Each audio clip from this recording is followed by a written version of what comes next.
They should just sync up vacation times with you. No, there's 9 parents at the. I've realized other people are the reason that Twitter sucks now. Have you noticed that the Twitter for you page now is it used to be just people I know complaining about minor things, which sucked pretty bad. Then it was people falling down escalators for a little bit, which was awesome. Now all I get is people who are, I don't know what happened if I clicked on like the wrong thing once and it just screwed up my algorithm forever. Now it's all 17-year-old kids pretending to be business gurus.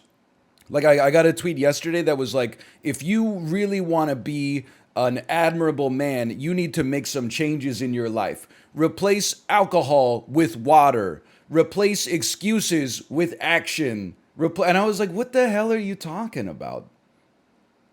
Like you're not, how about replace posting with actually like getting some shit done? It had like 11,000 likes or something like that. That was like, if you want to do things, you need to stop not doing things and do things. And I was like, what, people are clicking on it. They're like, so true. People these days are way too lazy. Like, lady, you tweeted 17 times this hour. Even worse are the YouTube Shorts business dudes. I don't watch those. Like I will one day be vindicated for not watching YouTube. We're gonna make YouTube videos, by the way. It's just for everybody who's not familiar with why we have not made Super Auto Pets videos lately, is because I was away for a week, and then there was like a week where my daughter was not in daycare, and then now like this is a week where my daughter's in daycare, but she's not really in daycare. Like she's gonna be there for like half days. Great reversal today. Whoever's making these, I hope it's not AI. Don't even get me started. Every AI user is my enemy. If you're not using ChatGPT 4, you're being left behind. Okay, why is your ass tweeting about it instead of just taking that, like, the nuclear codes and building, like, $1 billion business? I don't understand. Because you're not building $1 billion business. Your ass is selling Substack subscriptions. You think I have no media literacy? Did you see Northernlion by Balenciaga video? I don't mean to insult whoever prompt engineered that, okay? But I do not interface with AI. If you ever tweet me a video that is like, check it out, I put like a prompt into Mid-Journey or ChatGPT 4 or something like that, I don't fuck with it. I just scroll past. Because I just don't care. You didn't do anything. Someone draws a picture. Maybe the picture is a 2 out of 10. Maybe the picture is a 10 out of 10. I click the heart and I say, thanks, this is amazing. They put their heart and soul into it. Someone typed into a window, Northernlion, but, you know, with a mohawk or something like that. I don't care. There's no spirit there. There's no fire. There's no passion. Just a click.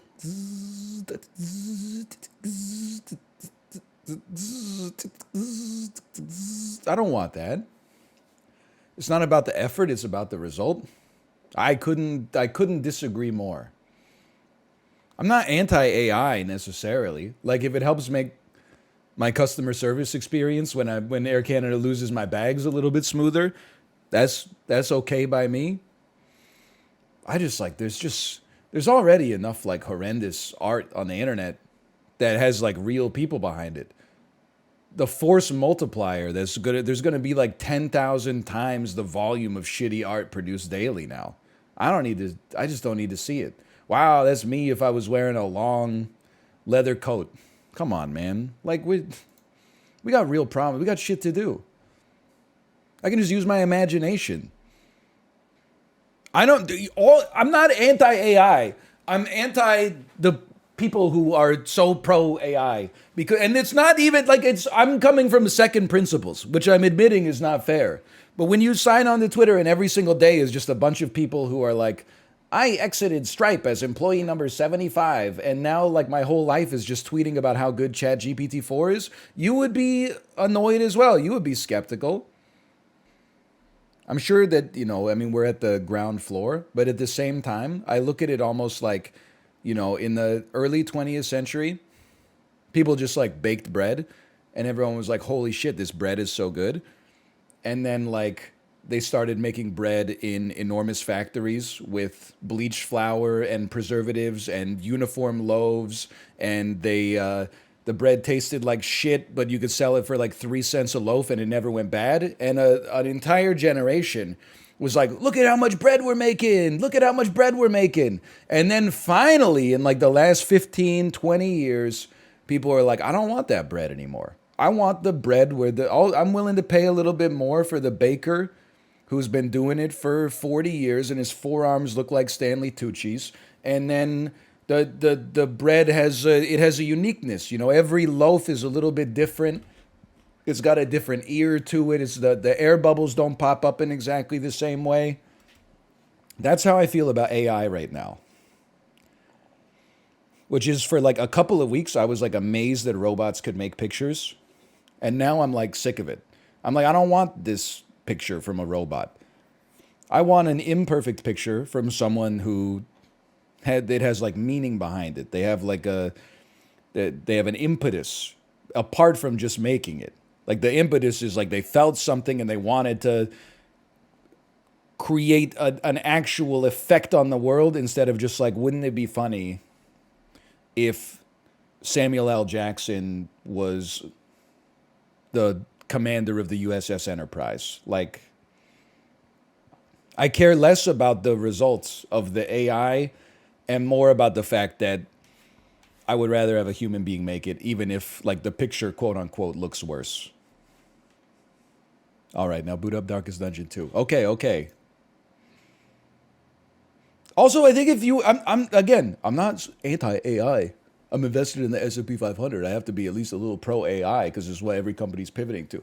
However, I think if you were a creator, you might also find yourself in my shoes and be a little bit more annoyed with AI. If every 3 days your friends came to you and were like, hey, check out what I made. Write a joke in the style of Greg. And then they're like, it's amazing, it's just like you. And then it was the worst fucking joke you'd ever seen in your entire life, and they thought it was like a one-to-one recreation of your personality. You would be like, get this shit out of my face.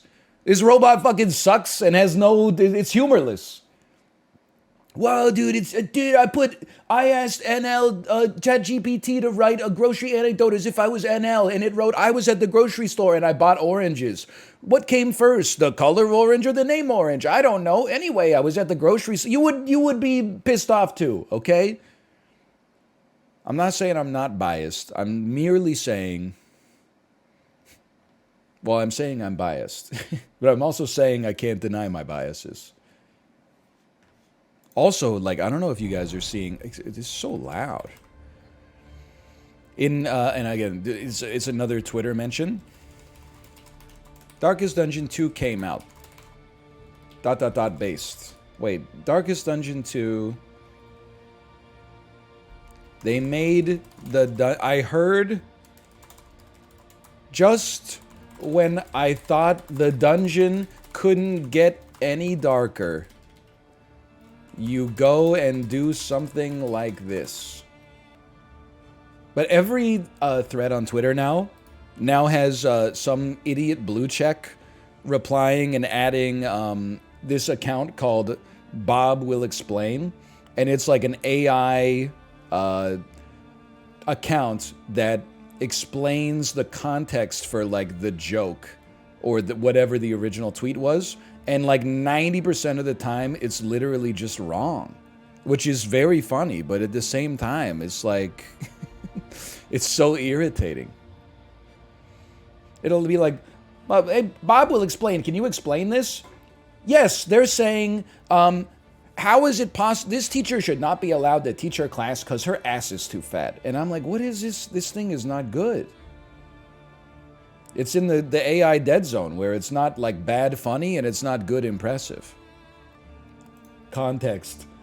He didn't think the dungeon could get any darker, but then it did. It's just HD Isaac. Everything is Isaac when you think about it. Cooking dinner, it's just Isaac. Chopping the vegetables is shooting the enemies. Throwing it in the pan is going into the item room. Adding hoisin sauce is like turning on mods. Like life is just applied Isaac, man. I just thought that today.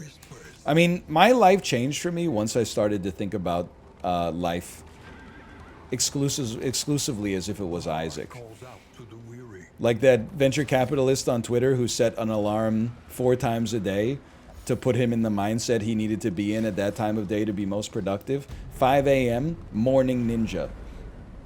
That's when you wake up and you do all the stuff you need to do to get your day started. You drink a liter of water from the sink, no glass. You do 90 minutes of perineum sunning. You do 3 seconds of guided meditation. Then, starting at 9 a.m., employee of the millennium. That's when you get all your work done.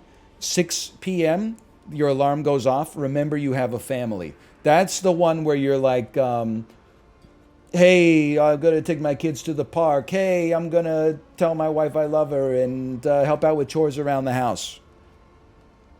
And then 9 p.m., Coomer Superstar. Non-stop, whacking it, jelking, whatever you're into. 4 or 5 hours of that, then you go to bed, you wake up, you're a morning ninja. You do it all over again. What about the guy who lives 3 days every day? That is one of my favorite videos.